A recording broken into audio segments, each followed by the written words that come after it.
te voy a contar algo que nunca imaginé que me pasaría.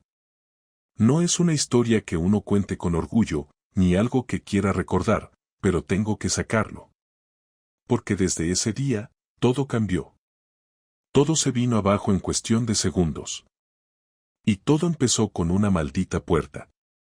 Era un martes, a eso de las 7:00 de la tarde. Venía de currar, cansado, sudando, con ganas de meterme una ducha y cenar tranquilo.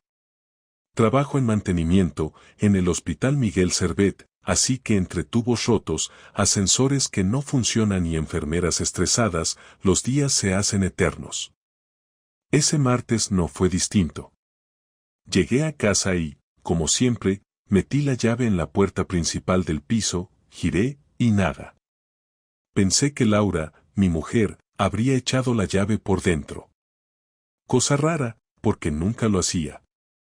Nunca. Toqué el timbre una vez, 2, 3, nada. Saqué el móvil para llamarla, pero no me hizo falta. Justo cuando estaba marcando, escuché algo. Ruidos. No de la tele. Ruidos humanos.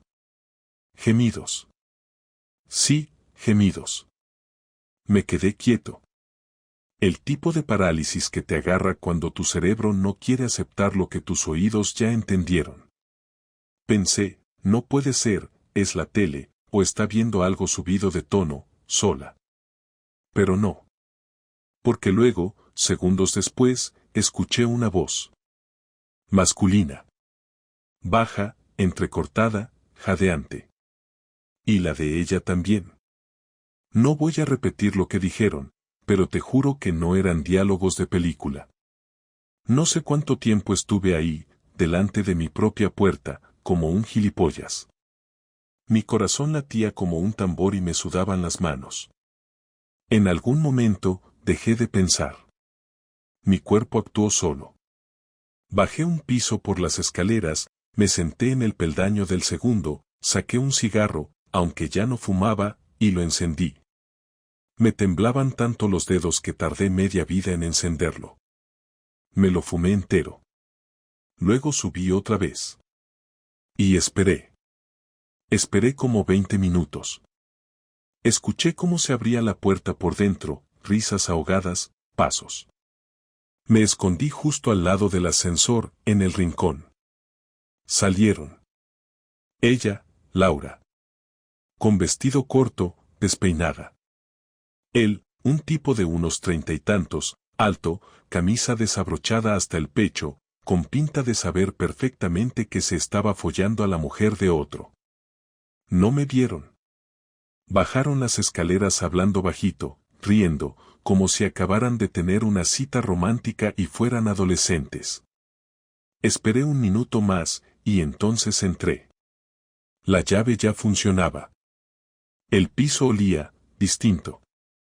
No a perfume, ni a colonia. A sexo. A cuerpo sudado. A traición.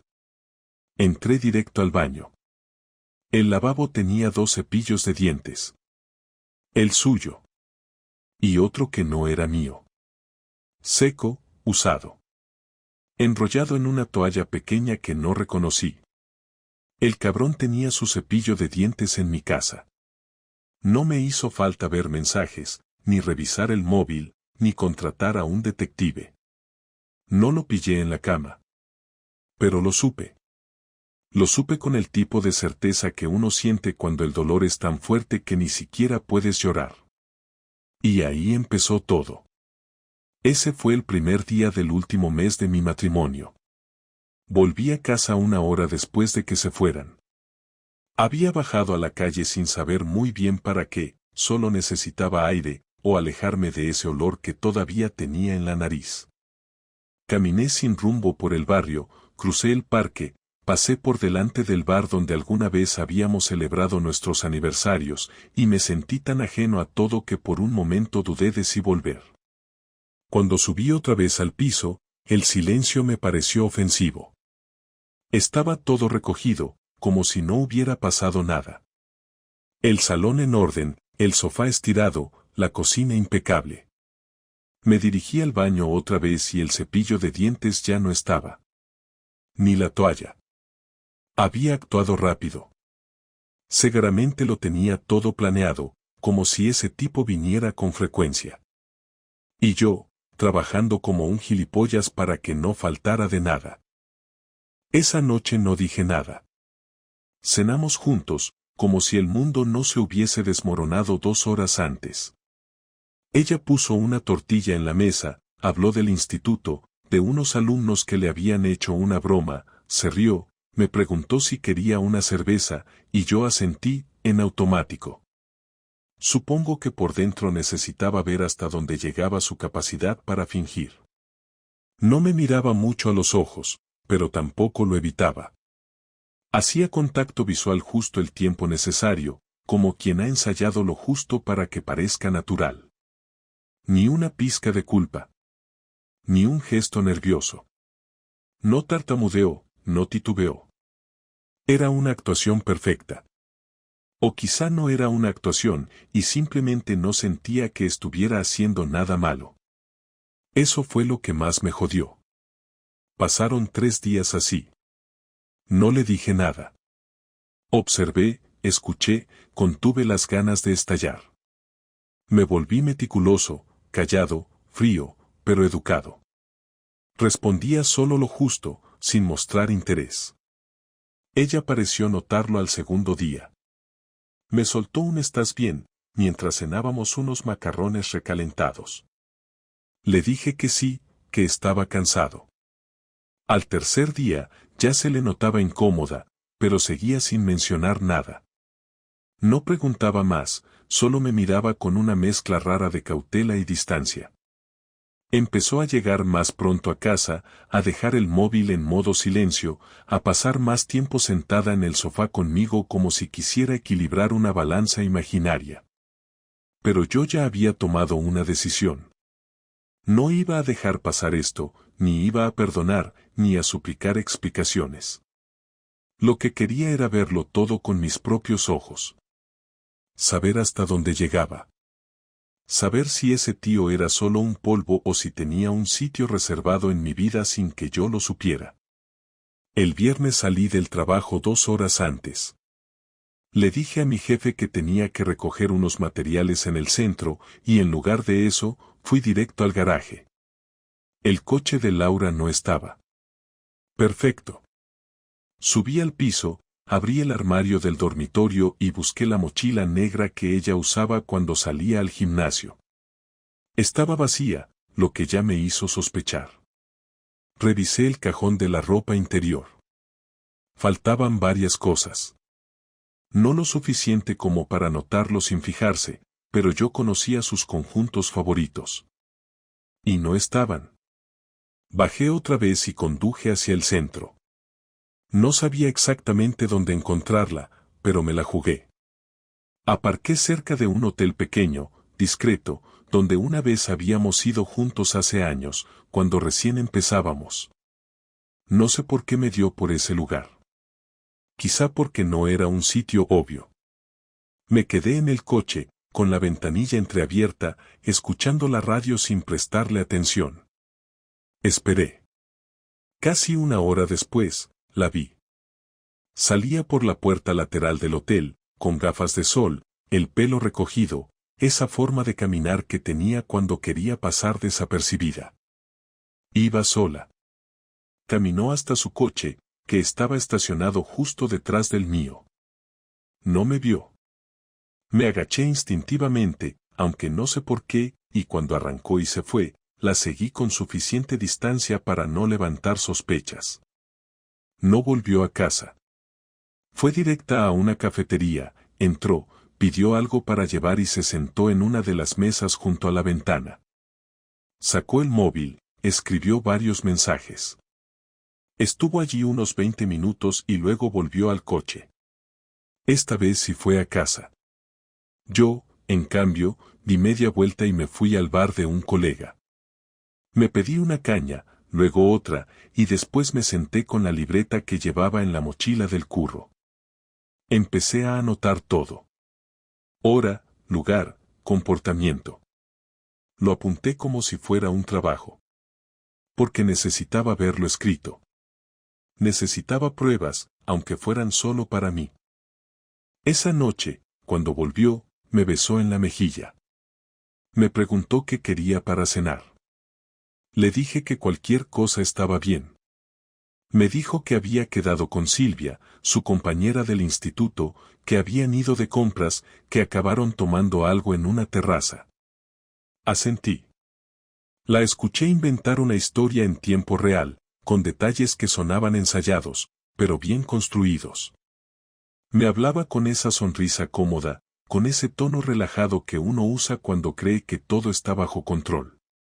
Me fui a la cama sin decir una palabra. No dormí. Al día siguiente, decidí que no iba a seguir haciendo de espectador. Si me iba a destrozar la vida, al menos quería tener la dignidad de mirar de frente mientras lo hacía. Me fui al centro, al mismo hotel. Fui a recepción y pregunté directamente. No me dejaron acceder a ningún dato, como era de esperarse.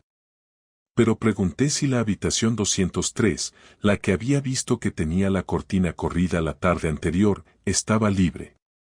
Me dijeron que no, que estaba ocupada por varios días más. Me fui de ahí sin lograr mucho, pero con la cabeza funcionando como una máquina. Había algo más. Esto no era casual. No era una aventura suelta. Era algo constante. Era una rutina, y yo era el último en saberlo. Ese sábado por la noche, cuando ya estaba todo en silencio, me senté en la mesa del comedor. Ella estaba en el baño, preparándose para dormir. La llamé.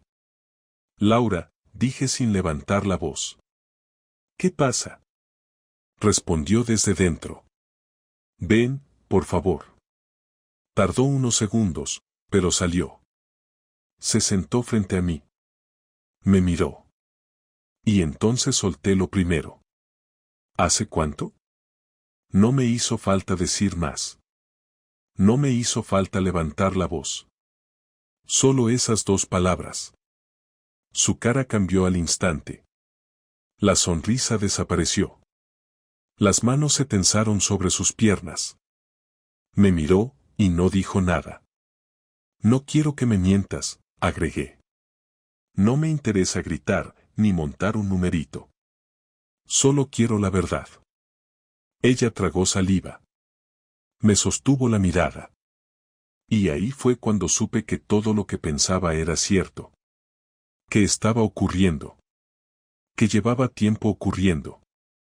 Que lo había aceptado como parte de su vida, sin decírmelo. Que yo había estado viviendo en un decorado mientras ella se acostaba con otro. No dijo nada esa noche. Se levantó y se encerró en la habitación. Me quedé en el comedor, mirando las paredes, escuchando el silencio. Dormí en el sofá. Y entendí que esto no era solo un desliz. Era otra vida, en paralelo. Y yo había sido el decorado de fondo. A la mañana siguiente me levanté antes que ella, me duché sin hacer ruido, preparé café solo para mí y salí de casa sin decir nada. No tenía un plan claro, pero necesitaba no verla. El cuerpo me pesaba y la cabeza me ardía. Fui directo a casa de Dani, un amigo de toda la vida, que siempre tenía la puerta abierta aunque no preguntaras antes de aparecer. Me abrió con cara de dormido y en cuanto me vio la cara, me hizo pasar sin decir una palabra. Me senté en su sofá y él se sentó enfrente, me miró fijamente un rato largo y luego soltó un ¿quieres contarlo o quieres café primero? Le pedí el café, pero lo que necesitaba era decirlo todo. Cuando volvió con las tazas, empecé desde el principio, desde la puerta cerrada con llave, desde los gemidos, desde la espera, desde la salida por la puerta lateral del hotel, desde el cepillo de dientes, desde todo. Lo dije todo sin pausas, como quien escupe algo que lleva días tragando. Dani no me interrumpió ni una vez, solo escuchaba con cara seria y los ojos clavados en los míos. Cuando terminé, se recostó hacia atrás, respiró hondo y me dijo que no me quedara esperando a que ella hablara, que las personas que hacen eso y no confiesan por sí mismas no tienen ningún tipo de remordimiento, que si no lo hubiese descubierto yo, ella habría seguido como si nada durante meses o años. No le faltaba razón. Volví a casa a mediodía. Laura estaba en el salón, sentada en el sofá, con una manta sobre las piernas y el portátil encima. Me miró cuando entré y no dijo nada. Apagué el teléfono, dejé las llaves sobre la mesa y fui directo a la habitación. Cerré la puerta, abrí el armario y empecé a sacar mi ropa. La metí en una maleta grande sin orden, solo doblando lo justo para que entrara todo. Escuché cómo se levantaba y se acercaba al pasillo, y después cómo se detenía frente a la puerta. No entró. Habló desde fuera. ¿Qué estás haciendo? No contesté. Seguí metiendo cosas. Zapatos, camisetas, ropa interior. Ella volvió a preguntar. ¿Te vas? Me giré hacia la puerta, la abrí con calma y la miré de frente. Sí. ¿Dónde? A casa de Dani, de momento. ¿Y ya está? ¿Qué quieres que diga? No sé. ¿Por qué te vas así? ¿De verdad me lo preguntas? Ella se cruzó de brazos, se apoyó en el marco de la puerta y respiró con fuerza. No parecía sorprendida. Parecía incómoda, como si le molestara tener que hablar del tema. Me dio la sensación de que esperaba que yo aguantara en silencio unos meses más, o que hiciera como que no pasaba nada. Entonces lo soltó. No quería que te enteraras así. ¿Y cómo pensabas que me enterara? No lo sé. ¿Ibas a decírmelo? No contestó. Se quedó callada, mirando al suelo. Luego dijo algo que me dejó helado. No iba a durar mucho más. ¿El qué? ¿Lo vuestro o lo nuestro? Ambas cosas, supongo. Ese supongo fue lo que me descolocó más que cualquier otra cosa. Como si no hubiera reflexionado nada, como si todo fuera una improvisación constante. Me apoyé en el armario, con los brazos cruzados, la miré y le pregunté lo que realmente quería saber. ¿Quién es? Alguien que conocí en una formación del instituto. ¿Tiene nombre? Se llama Iker. Me sonó de algo, pero no estaba seguro. Luego caí. Había visto ese nombre en un par de correos suyos cuando ella dejaba el ordenador abierto en la mesa del comedor. Siempre pensé que era uno de tantos profesores que compartían información sobre cursos, jornadas, actividades. Y sí, lo era. Pero también era el tipo con el que se acostaba mientras yo trabajaba a turnos partidos y me tragaba horas extra por si ella quería hacerse un viaje en verano. ¿Y cuánto tiempo lleváis con esto? Unos 6 meses. Me reí. No porque fuera gracioso, sino porque era absurdo. 6 meses viéndome la cara, 6 meses diciéndome que estaba cansada, que no tenía ganas, que el sexo ya no era tan importante, que estábamos en otra etapa. 6 meses saliendo por las tardes con excusas recicladas. 6 meses entrando a casa y saludándome con un beso después de revolcarse con otro. 6 meses viviendo conmigo y metiendo a otro en nuestra cama, aunque fuera solo en su cabeza. Le pregunté si se había enamorado de él. Tardó en responder, pero al final lo hizo. No. ¿Entonces qué coño es esto? No lo sé, Rubén. Fue pasando, me gustaba cómo me hacía sentir, me escuchaba, me hacía reír. Me sentía distinta con él. ¿Distinta a qué? A lo que sentía en casa. No me mirabas igual, no me tocabas igual, no me decías nada bonito. ¿Y lo hablaste conmigo antes de follarte a otro? Silencio. Ni una palabra. No hubo una sola vez en todos esos meses que me dijera que se sentía sola o descuidada. Y aunque lo hubiera hecho, nada justifica lo que hizo. Me miró con una mezcla de desafío y arrepentimiento mal construido. Como si esperara que yo entendiera, que fuera maduro, que aceptara que las cosas cambian. Pero lo único que sentía en ese momento era un asco profundo. ¿Has traído a ese tío a casa? No. ¿Lo juras? Sí. No supe si creerla. En ese momento ya no me importaba. Porque aunque no lo hubiera traído, lo que dolía no era solo el sexo, era la mentira. El doble fondo de cada frase, de cada gesto, de cada noche compartida sin saber que todo era falso. Terminé de cerrar la maleta. Ella no se movió. Me crucé con su mirada una vez más antes de salir del cuarto. Fui al salón, cogí el cargador del móvil, mi cartera, una chaqueta, y me acerqué a la puerta.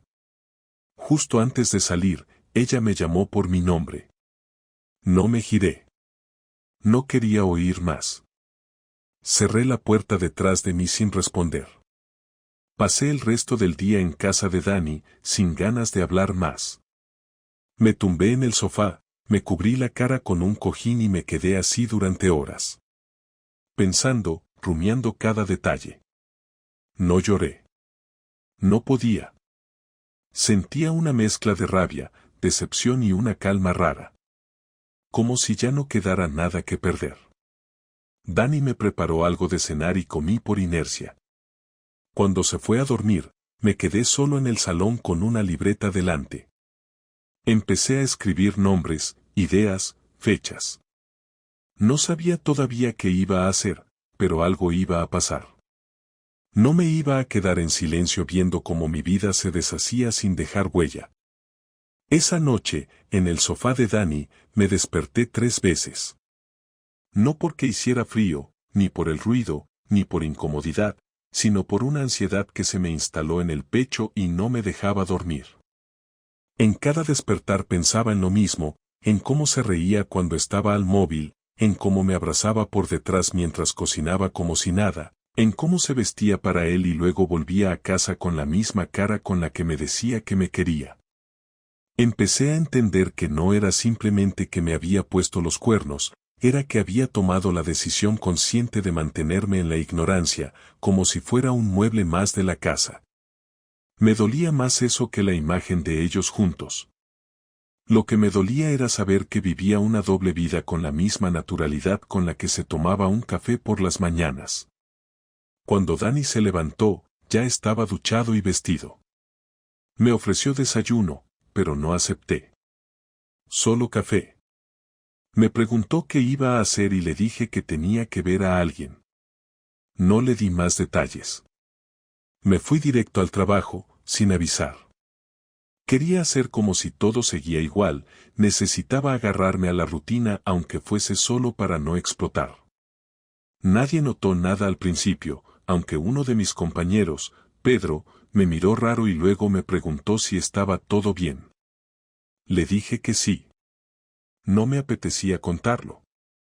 Me centré en los partes del día, arreglé una fuga en uno de los baños de planta, me subí a cambiar un fluorescente, respondí llamadas del servicio técnico, como si todo estuviera en orden. Por dentro, lo único que me sostenía era saber que no iba a quedarme de brazos cruzados. Porque ella se equivocó si pensó que lo iba a dejar pasar sin más. Después del trabajo no volví a casa de Dani. Fui directo a casa de Silvia, la amiga con la que Laura decía quedar siempre. No éramos cercanos, pero sí nos habíamos visto muchas veces. Llamé al timbre sin previo aviso. Me abrió sorprendida, con el pelo recogido y cara de no haber esperado a nadie. Le pedí si podía hablar con ella 5 minutos. Me dejó pasar, cerró la puerta, me ofreció algo que rechacé y nos sentamos en la cocina. Fui directo al grano. Le pregunté cuántas veces había quedado con Laura en los últimos 3 meses. Silvia parpadeó, bajó la mirada y no contestó. Volví a preguntar, más serio. Le dije que necesitaba la verdad, que no estaba buscando culpables ni pelea, que simplemente necesitaba saber hasta qué punto había sido engañado. Silvia intentó justificarla al principio, diciendo que no era su asunto, que no quería meterse, que no sabía qué decir. Pero luego lo soltó. Me confesó que apenas habían quedado 2 veces, que todo lo demás era mentira, que Laura usaba su nombre cada vez que quería una coartada cómoda y creíble. Silvia no estaba cómoda contándomelo, pero al menos no me mintió. Me fui de ahí sin decir mucho más. No me enfadé con ella, porque entendí que no era su culpa. Lo que más me sorprendió fue que, incluso sabiendo que estaba siendo usada para cubrir una infidelidad, había guardado silencio todo ese tiempo. Lo justificó diciendo que no quería hacer daño, que no era su lugar, que pensó que no duraría. Esa frase la escucharía muchas veces en los días siguientes, pensé que no duraría. Como si eso hiciera que doliera menos. Volví al piso por la noche. Laura estaba en el salón, como si me estuviera esperando. Me vio entrar con la misma expresión que se pone cuando se sabe que uno ha hecho algo mal pero aún no está preparado para asumir las consecuencias. Me miró, pero no dijo nada. Yo tampoco. Fui directo a la habitación, dejé la mochila sobre la cama, me quité la chaqueta, me senté en el borde sin encender la luz y me quedé ahí un rato. Entonces escuché sus pasos. Entró con calma, se sentó a mi lado y habló en voz baja. No sé si hablar sirve de algo en este punto, pero si quieres preguntarme algo, estoy dispuesta a responder. Tardé en contestar. No porque no tuviera preguntas, sino porque no sabía por cuál empezar. Al final, solté la más sencilla. ¿Lo sigues viendo? No. ¿Desde cuándo? Desde hace una semana. ¿Por qué? Porque sabía que tarde o temprano lo ibas a descubrir y no quería que me dejaras cuando estuviera en mitad de todo. ¿Y esperabas que te perdonara?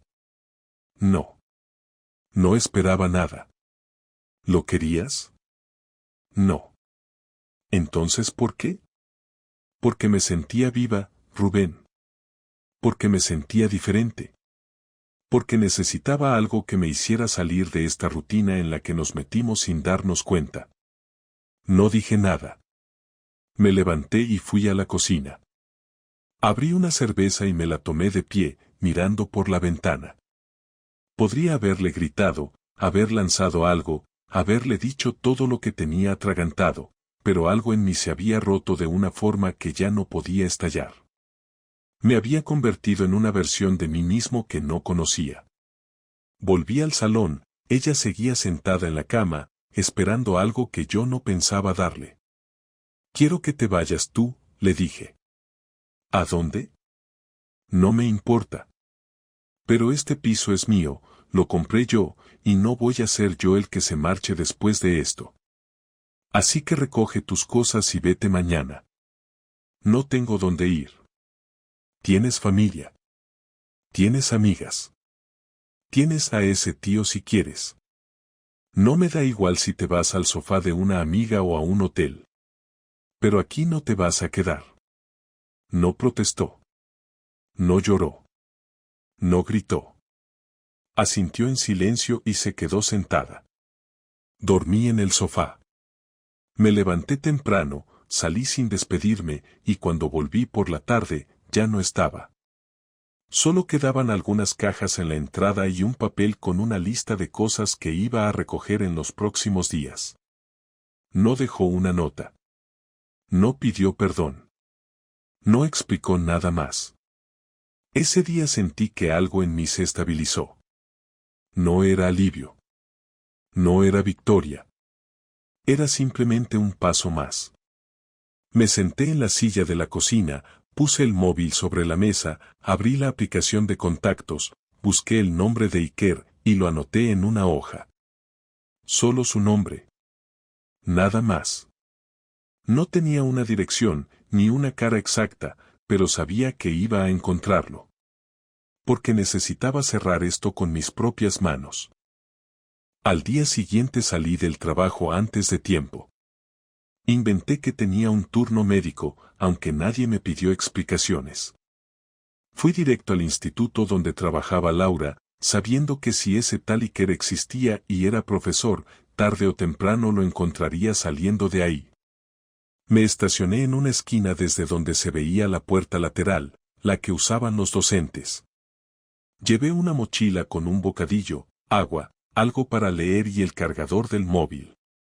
Sabía que podría estar ahí horas y no me importaba. Esperé con paciencia. Vi salir a varios profesores, algunos jóvenes, otros no tanto. Parejas, grupos, gente sola. 2 horas después, cuando el sol ya bajaba y empezaba a hacer más frío, lo vi. No supe que era él por la cara, porque no lo conocía. Lo supe por cómo se despidió de una profesora y luego miró alrededor con una seguridad distinta, como si sintiera que no debía preocuparse por nada. Caminaba como alguien que cree que tiene todo bajo control, y ahí entendí que ese era el tipo que había estado entrando a mi vida sin invitación. Lo seguí a pie desde una distancia prudente, lo suficiente para no ser visto, lo suficiente para no perderlo. Caminó unas calles, se detuvo en un kiosco, compró un refresco, saludó al vendedor con familiaridad y siguió su camino. Después de unos 15 minutos llegó a un edificio pequeño, moderno, de estos que parecen todos iguales. Entró y no volvió a salir. Esperé 1 hora. Solo necesitaba confirmar dónde vivía. Cuando salieron otros vecinos, entré como si fuera uno más. Subí las escaleras lentamente, mirando los buzones. En el tercero, supe cuál era el suyo. Tenía su nombre completo, Iker Domínguez Ruiz. Me quedé un rato ahí parado, observando la puerta. Me imaginé la cantidad de veces que ella habría estado ahí, entrando como si nada, sintiéndose libre. Me imaginé lo cómodo que estaría él, creyendo que podía meterse en una relación ajena sin consecuencias. Me fui sin tocar el timbre. No era el momento. Volví a casa con la cabeza funcionando a 1000. No podía dormir, no podía desconectarme. Pensaba en él, pensaba en ella, pensaba en mí. Al día siguiente, durante el descanso en el trabajo, usé el ordenador del despacho para buscar información sobre él. Encontré su perfil en la página del instituto, una foto, algunos datos, su correo. Luego supe su edad, 35 años. 3 menos que Laura. Leí algunas entrevistas que había dado como parte de un proyecto escolar. Se notaba que era de estos que sabían hablar bien, de los que venden seguridad y empatía aunque por dentro estén vacíos.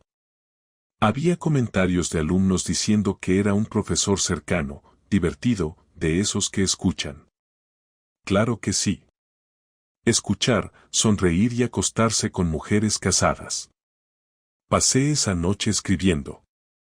No sabía para qué, pero lo necesitaba. Anoté todas las mentiras que ella me había dicho, cada fecha que recordaba, cada momento en el que había sospechado algo y lo había dejado pasar.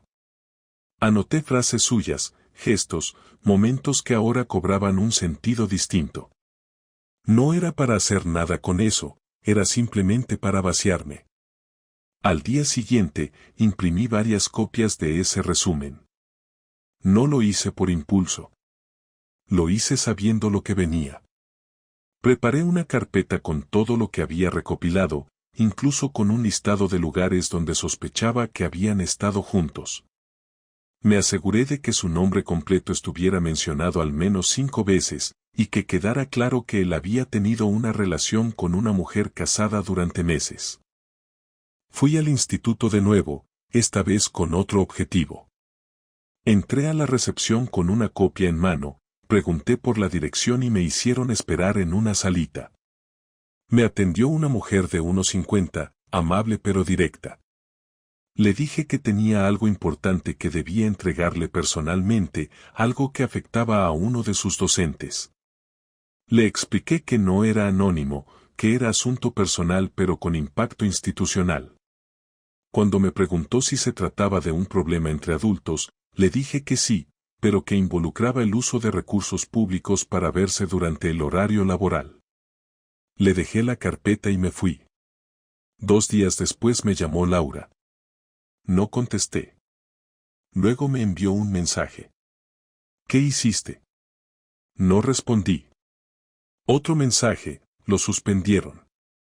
Silencio de mi parte.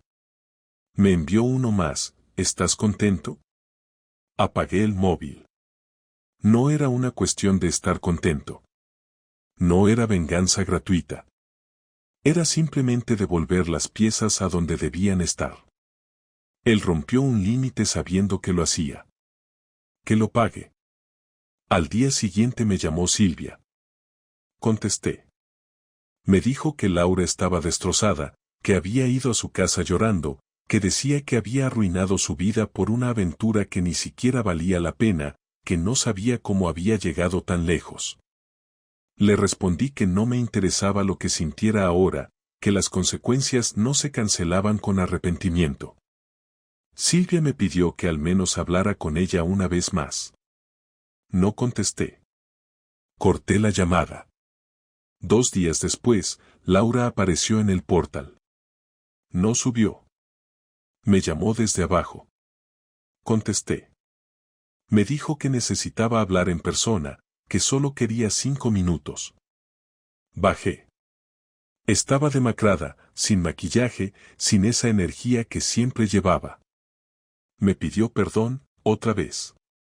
Dijo que lo había perdido todo, que él no le respondía los mensajes, que la habían trasladado de sección en el instituto, que los compañeros hablaban a sus espaldas. Que se sentía sola. Le dije que esa soledad se la había buscado ella. Me dijo que entendía lo que había hecho, pero que no podía vivir con este vacío. Le respondí que yo viví con un vacío durante meses y que ella no pareció notarlo. Se quedó callada. Luego dijo algo que me molestó especialmente. Pensé que al menos tú podrías comprender que me equivoqué, que cometí un error. No fue un error, Laura. Fue una decisión. Repetida. Mantenida. Justificada. No fue un tropezón. Fue un camino entero. Ella quiso decir algo más, pero ya no importaba. Le deseé suerte, le dije que no quería seguir hablando, que tenía claro que esto no tenía vuelta atrás. Me pidió que no la odiara. Le dije que no la odiaba.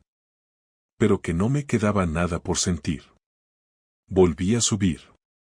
Cerré la puerta. Me senté en la cocina con un café, solo, sin ruido, sin preguntas. Había hecho lo que tenía que hacer. No por orgullo. No por revancha. Por necesidad. Pasaron las semanas y no volví a saber de ella. No pregunté por dónde andaba ni quise saber si se había ido de Zaragoza o si seguía dando clases en algún otro instituto. No busqué su nombre en redes, no pregunté a amigos en común, no llamé a nadie de su familia. Corté por completo. Mi vida se fue acomodando de otra forma, no más tranquila ni más feliz al principio, pero sí más estable. Me levantaba, iba al trabajo, comía solo, volvía a casa, veía algo en la tele o salía a caminar por la ciudad. Algunos días hablaba con Dani, otros iba al bar a tomar una cerveza y escuchar conversaciones ajenas sin meterme en ninguna. Había noches en las que pensaba en todo lo que había pasado y seguía sin entender en qué momento dejé de ser su pareja y me convertí en un tipo que no existía en su vida íntima.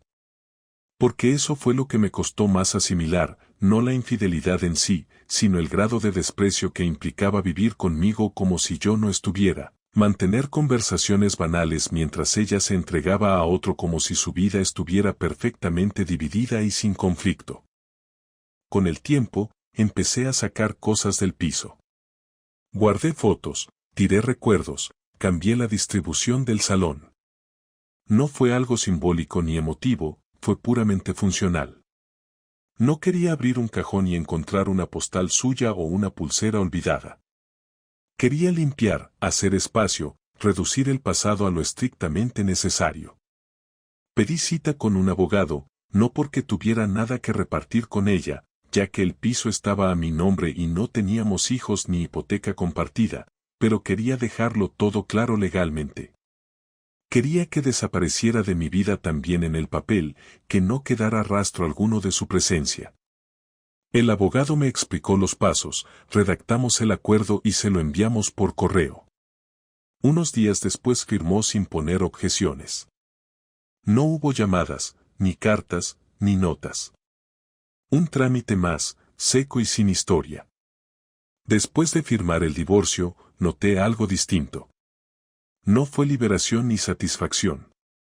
Fue otra cosa, más parecida a una calma real, una sensación de haber llegado al final de un camino sucio y mal señalizado pero al que ya no quería volver. Me senté una noche frente al televisor, cerveza en mano, y pensé en todo lo que había cambiado. Me di cuenta de que había dejado de hacer planes a largo plazo. Antes imaginaba viajes, reformas, veranos en la costa, y ahora simplemente vivía semana a semana, sin pensar en qué haría dentro de 3 meses. Me costaba proyectarme. A veces me preguntaba si había sido culpa mía no haber notado todo antes, si yo también había fallado en cosas que nunca supe identificar. Pero esas preguntas no llevaban a ningún sitio. No porque fueran injustas, sino porque no aportaban nada. Lo hecho estaba hecho, y en todo caso, su decisión de romperlo todo sin avisar decía más de ella que de mí. Un viernes por la tarde, saliendo del trabajo, me encontré con Pedro, el compañero que más se me había acercado durante las últimas semanas. Me invitó a tomar algo y acepté.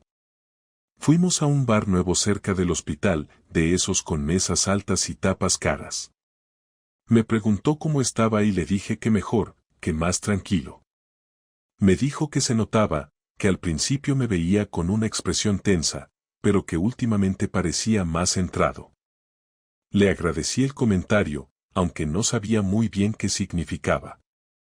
Hablamos de fútbol, de reformas en casa, de la comida del comedor que siempre era la misma. En un momento se quedó callado, bebió un sorbo de su cerveza y me miró serio. No es fácil, tío. Te admiro por cómo lo has manejado. No me quedó otra. Sí, pero hay gente que se hunde. Tú hiciste lo que había que hacer. No tenía más opción. O la sacaba de mi vida o me volvía loco. ¿Y ahora qué? ¿Vas a volver a intentarlo con alguien? No lo sé. ¿No te lo planteas? No tengo ni ganas ni prisa. Es normal. Pero no te encierres. Asentí sin responder. No porque no tuviera nada que decir, sino porque todavía no sabía cómo hablar de esa parte. La posibilidad de conocer a otra persona no me parecía atractiva ni terrible, simplemente no estaba en mi cabeza. Era como pensar en hacer un viaje largo sin saber el destino ni por qué lo harías. Pedro no insistió. Cambiamos de tema y seguimos bebiendo. Esa noche volví a casa caminando. Hacía frío pero no me molestaba. Pasé por delante del edificio donde vivía Iker y no sentí nada. Ni rabia, ni ganas de pararme, ni curiosidad. Ya no me interesaba su vida. Me pregunté si él estaría en su piso, si seguiría dando clases o si lo habrían cambiado de centro. No era mi asunto. Me limité a seguir caminando. Cuando llegué al portal, subí sin prisa, me quité los zapatos y me senté en el sofá. Miré el salón, con los muebles reorganizados, sin restos de nadie. No había fotos, ni adornos compartidos, ni objetos que recordaran una historia. Era mi casa, con mis cosas, sin relatos ajenos. Con el paso del tiempo, empecé a recuperar pequeñas costumbres que había abandonado. Volví a hacer ejercicio, retomé la lectura, me apunté a un curso los martes por la tarde. Nada especial. Solo ocupar el tiempo de otra manera. A veces, cuando me preguntaban si estaba solo, decía que sí sin explicaciones. Nadie preguntaba mucho.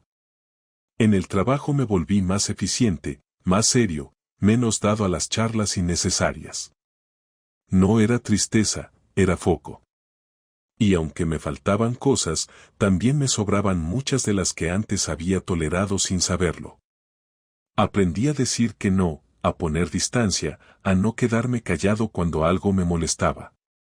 Empecé a vivir de una manera más consciente, no como reacción a lo que pasó, sino como una forma de evitar repetir errores.